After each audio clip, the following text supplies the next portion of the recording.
I think people forget that companies find ways to get around this stuff, even with rare earths. There are a whole lot of pieces here to what I'm about to say, but let's start with last Friday when the market dropped substantially when the president said he was thinking about throwing another 100% tariff on China. Um, that has somewhat direction going toward rare earth minerals, and China owns 90% of that market.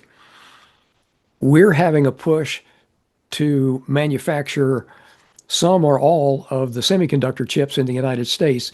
So it just seems to me like there's a whole bunch of things that are about to collide here. Is that a fair, broad assessment, Joe? Well, I would say that this latest move by China was really directed, I think, pretty obviously at the semiconductor industry, which makes perfect sense from their viewpoint. I mean, we're preventing them from getting the highest end chips. And so they retaliated by saying, fine, if we can't get them, nobody will. Um, ASML, which makes a very specific type of semiconductor manufacturing equipment, needs these rare earth magnets in order to make that equipment. And so if they can't make that equipment, then NVIDIA can't make chips, and everybody downstream of NVIDIA, can't do what they think they want to do. Now, that might be a blessing in disguise. I've said before, I think these folks are spending way too much money on AI at this point. I don't think they're ever going to get their money back. But that's not what look, the narrative in the market is, hey, AI is holding everything up, so we can't let that slip. Oh my goodness. Yeah, I mean, look, I'm not surprised by this at all. I don't think anybody should be surprised. All we had was a pause. We knew that, remember back in the spring, I think Trump at one point had tariffs on China of 145%, and I think they had tariffs on us of 100 or whatever the number was. I don't know, it's big. And then we both kind of agreed to dial it back and wait and, try to do some negotiating. Well, we're supposed to start negotiating again at the end of the month. So, China did this. We did something the week before. I mean, we passed this defense policy bill that restricts more chips going from NVIDIA and AMD. We had done some other things to restrict further exports to China. So I don't know. It's just a response, and everybody's trying to angle here and get some leverage. By the time we get to the end of this thing, I said in the thing I wrote over the weekend, look, I don't think I don't think this will last. There's a Herb Stein many years ago. Herb Stein was he was an economist, and I forget who exactly. Did he work for Ford? I think it was Ford he worked for. Anyway, he famously said that things that can't go on won't. Those things will stop. If they can't go on forever, they'll stop. Well, Herb was maybe he should have been more in what his son did for a living. Whose son is Ben Stein, more of a comedian. But anyway, Bueller. So I think that's kind of where we are with this. It's like, look, neither side can stand. Look, China's not going to live with 135% tariffs, and the U.S. can't live without rare earth metals or rare earth minerals, and we can't do it ourselves. We can do some. We've got this company, MP Materials. It's a California company that does have a processing facility and a mine that's functioning, and there's a few other things out there. A few other mines and so forth in friendly territory, I suppose, but there's just not enough. We only have that one processing facility. And actually, I think in most cases, it's the processing that's the problem here. Europe has one processing plant, and they're building some more, but they're not going to be ready anytime soon. There's a lot of things going on in that field, I guess. There's a lot of things being built, a lot of investments being made, but those things aren't going to happen quickly. This is not an easy thing to do. So I don't know. I figured that we'll come to a deal because neither side can live with the status quo. So we'll come to some kind of deal and see what it looks like. You can't make any moves in your portfolio on this because you don't know what the end game is going to be. So, Steve, do you agree with Joe that the U.S. and China are just out there marking the bushes in their territory? Or could this be the beginning of what we've talked about some, the shakeout in AI? Oh, I think it's part of the AI cycle, right? But I really see it as kind of funny. I see it as bigger than that and longer than that. Um, and it's something we've talked about, kind of the peak of globalization, the move towards deglobalization, and our thesis that this is going to be indicative more of higher prices or a more inflationary environment than a lower one. And I just think we're seeing that bear it out. You're seeing how the market reacts, and it's not just this, right? Chinese state-owned enterprises, along with the rare earths. Joe talked about semis, also kind of battery technology.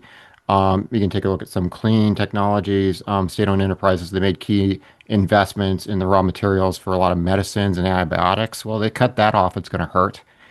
And I know there's one thing Trump supporters and Trump detractors a lot of times agree on. I don't quite understand this is how important Trump is, and I always kind of push back on this because to me this really goes back all the way to Tiananmen Square, where there was a real push for more democracy in China, and the Chinese Communist Party responded by pulling out the machine guns and tanks and mowing people down. And then not just anybody, not peasants, bright college students, the members of the children of the elite. Well, they're going to do that to their own kids. They're to stay in power. They may not be that friendly to anybody else getting in their way for power. And another big event was the fall of the USSR. And we all forget this, but perestroika was the idea that you could reform communism by the state still having control on the economic side, and then freeing up the democratic side. And China looked at what happened to the Communist Party there and was like, we ain't doing that. We'll do the opposite. We'll go the route of the fascist way of doing things. We'll have some more freedom on the market side, but it's one party rule, and we're not freeing that up. And then you start seeing this come to a head during the Obama administration with Yahweh, where Yahweh started getting labeled as a national security threat, where there started being intervention to make sure there wasn't merger and acquisition activity around Yahweh, around the idea that the Chinese were going to start getting a monopoly around networking equipment and use that as leverage and control over data and information.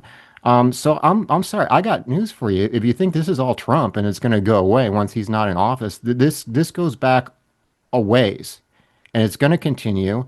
And unfortunately, my view is the peak benefits of globalization economically are behind us, and we are going to a world, or at least a realization that we've been in for a while in a world where Chinese is trying to overthrow the American order of rules, laws, private property, everything that came out the post-World War II environment, and install their own regime. That is not going to be about private property. It's not going to be about rules-based. It's going to be about what the Chinese Communist Party wants.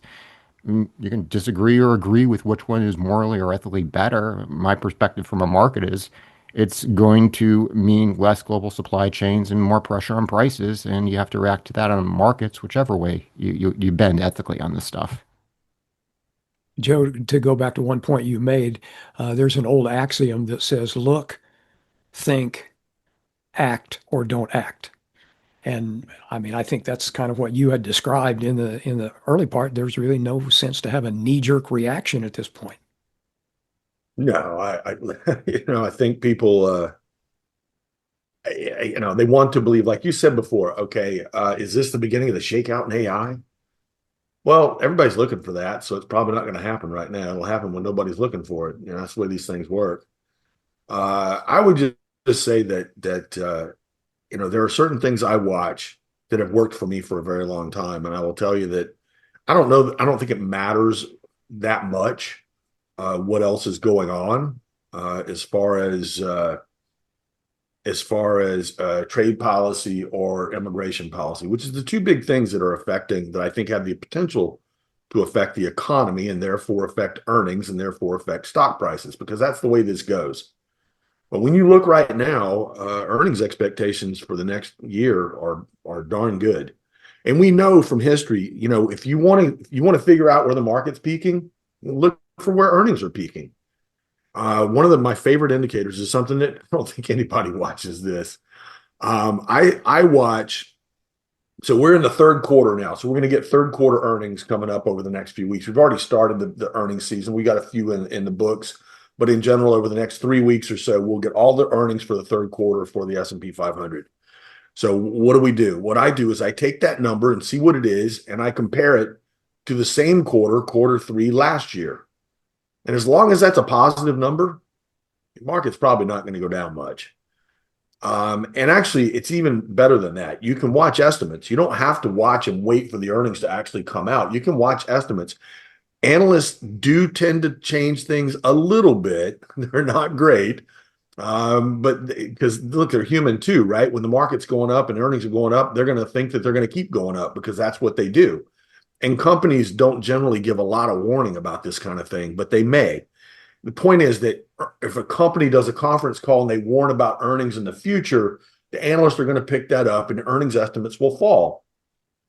So if we're looking at fourth quarter of this year, which we don't have, we're in right now, but we don't have any numbers on, then we can look at fourth quarter estimates this year versus the actual fourth quarter last year. And that's a positive number right now. Now, look, there are other things that affect stock prices, primarily interest rates.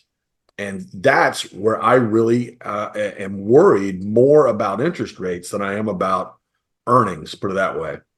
I'm really concerned that the Fed's going to make a mistake here because I think that immigration policy is having an impact on the labor market. If you don't have as many new people coming in and you have people going out, then you're going to have an impact on the number of people getting hired on a monthly basis because there's only so many of them out there to hire. And unemployment's pretty low right now. So finding people to replace the people that are being I don't know, deported and the people not coming in, well, that's a problem. And if you can't fill those jobs, it looks like we've got no job growth. Well, it's not that we wouldn't have job growth. If we had people, we'd have job growth, but we don't have people. So what I'm worried about is that the Fed sees the lack of job growth because they are focused on the labor market and that they see this lack of growth in jobs and they think that that's a slowing of the economy, which I don't think it really is. It's a slowing of immigration. It's not the same thing in the short term. And what I'm afraid of is they're going to cut rates trying to keep the economy growing at a rate that it can't grow at because we don't have the people for it to grow at that rate. And if that happens, what you're going to end up with is inflation and you're going to end up with higher interest rates. So I'm much more worried about interest rates than I am anything going on with this trade policy. Look, so far, it looks like the effective tax rate, the effective tariff tax rate's running about 10%. They're not fully priced in yet. We don't have all the numbers yet. The statutory rate, I think the average rate, if you look at some of the numbers out there, is like 17, 18%. They're not collecting that much right now. It looks like it's more like 10. Is that going to go to 17? Maybe. If it stays at 10, though, quite frankly, I don't think that's that big a deal for the economy. If it goes up to close to 20, that might start to be an issue. I think people forget that companies find ways to get around this stuff, even with rare earths. Some companies look ahead, and it might bite them in the butt. I'll give you an example. GM, believe it or not, GM used to own a rare earth mining company. They used to own a company that made rare earth magnets. They sold it. Oops. They sold it because the Chinese were kicking their butt on prices. So they just decided they'd buy from the Chinese. Well, a few years back, they said, maybe we ought to try to diversify that thing. And they have. That company, MP Minerals, that the United States government is now taking a stake in, GM already had a stake. GM was already buying their supply from there.